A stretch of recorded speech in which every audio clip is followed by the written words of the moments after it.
Dans l'épisode de Demain nous appartient du mardi 14 novembre, les jeunes tentent de reprendre le cours normal de leur vie. Toutefois, Lizzie, Juliette Mabila, qui a eu peur de ne jamais revoir son père, aimerait le rencontrer, ce qui ne semble vraiment pas ravir Audrey, Charlotte Gaccio, qui s'est fermée à cette évocation.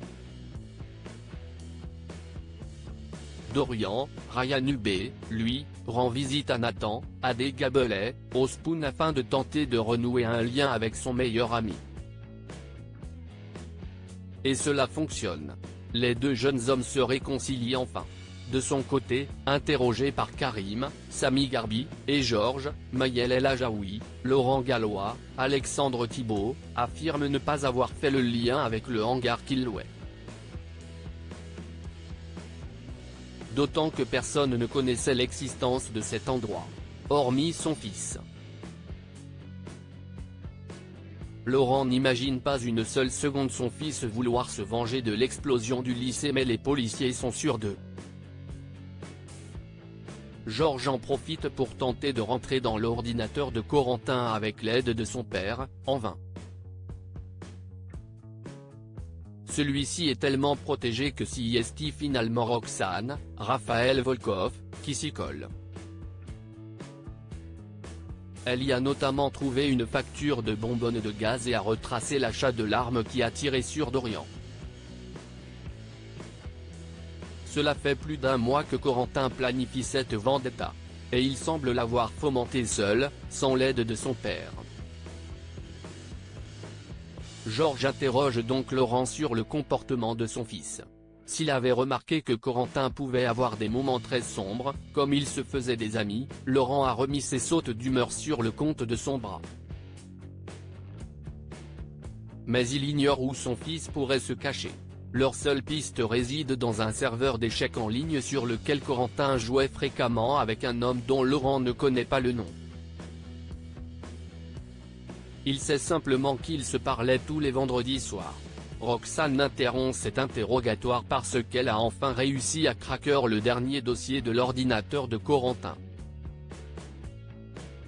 Celui-ci se concentre sur ses victimes principales, Dorian, qui a survécu à l'explosion alors que sa mère en est la responsable, ainsi que Lizzie et Jack, qui étaient dans la même pièce que Corentin mais ne l'ont pas aidé.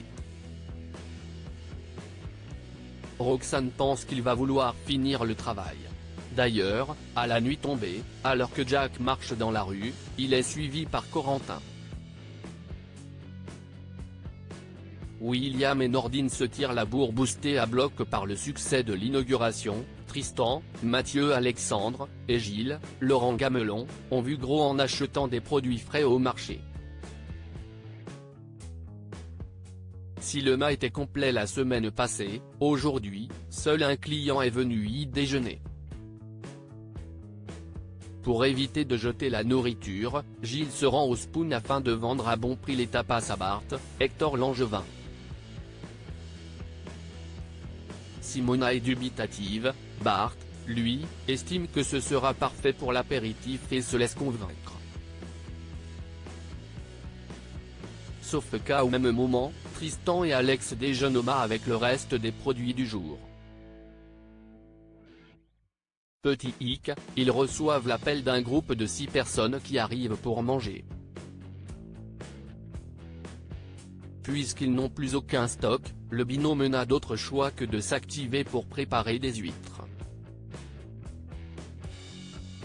Ailleurs à 7, William, Kamel Belghazi, réceptionne un colis destiné à Nordine, Youssef Agal, ce qui est loin de le ravir, comme il le fait remarquer à Manon, Louvia Bachelier.